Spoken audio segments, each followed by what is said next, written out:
All right, we're going to dive into an event that literally shook the foundations of the world. But look, this isn't going to be some dry history lesson. We're talking about a story that's 2,000 years old, but it's still alive. It's still breathing. And you know what? It has everything to do with our lives right here, right now. So it all really comes down to one big question, a really powerful one. What does the resurrection of Jesus Christ actually mean for you and me today? I'm not talking about it as some historical footnote, I'm talking about it as something that could fundamentally change the very fabric of our lives. Well, the answer starts with a huge declaration, something that turns our entire understanding of reality on its head. Death has been defeated. I mean, just let that sink in. It's a complete reversal of how things are supposed to work. And look, if death itself can be beaten, well, what does that mean for the grave? That ultimate symbol of it's all over. It means it's been stripped of all its power. It's lost its authority. And so out of that empty tomb, something completely new rises up. It's a hope, but not just any hope, not something that's temporary or based on circumstances.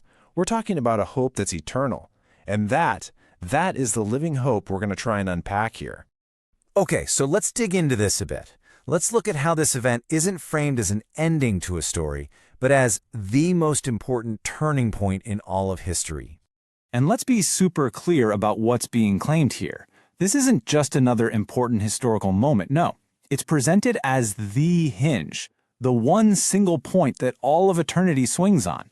Think about that. An event so powerful that it redefines everything that came before it and everything that will ever come after. Now, the language used here is really specific, and it's so important. Listen to this word, first fruits. Okay, so back in the ancient world, the first fruits weren't the entire harvest, right? They were the very first best part of it. And you'd offer them up as a promise, a guarantee that the rest of the harvest was definitely on its way. So that one word tells us something huge. Christ's resurrection was never, ever meant to be a one-off miracle. And that is the whole point. He was the guarantee. His victory over the grave, it wasn't just for him. It was the beginning of a brand new story for all of us. A story where death doesn't get to have the final say anymore.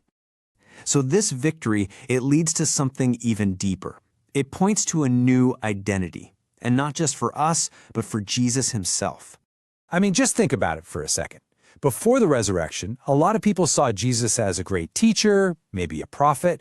But this event, it's the ultimate game changer.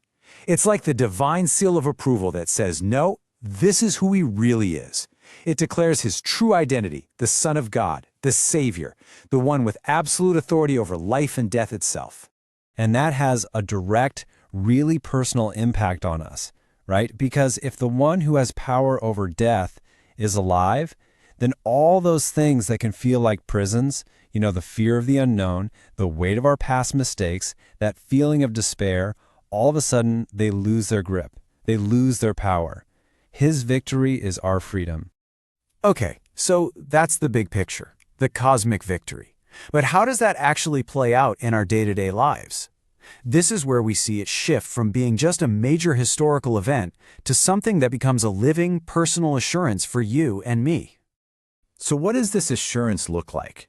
Well, it means the resurrection speaks right into the toughest parts of our lives. It basically offers a totally different story to our pain. It assures us that our suffering isn't final. It tells us that our brokenness isn't permanent, and it declares that death is not the end. They're just temporary scenes in a much, much bigger story. And maybe this is its most comforting promise of all.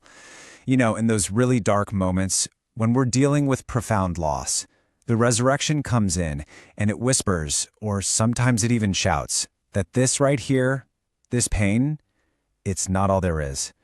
There is more beyond this. And this isn't just about passive comfort, something to make us feel a little better. It's about active confidence. The logic here is actually pretty powerful when you think about it. If the very same power that conquered death itself is available to you, what battle could you possibly face that's bigger than that? Okay, so this brings us to our final part. If we believe all of this, then what? what are we supposed to do about it? Because the resurrection isn't just something to believe in. It's a call to actually live in a completely new, transformed way. And this call is super practical. It's about the conscious choices we make every single day. It means choosing hope, especially when despair feels like the easier option. It means walking in love when bitterness is right there calling out to you.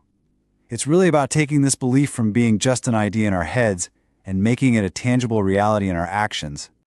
So the mission really becomes pretty clear. It's about becoming carriers of the very same hope that we've received. You know? To be a source of light in a world that can feel pretty dark. To extend compassion, to embody grace. It's about reflecting the character of the resurrected Christ to everyone around us.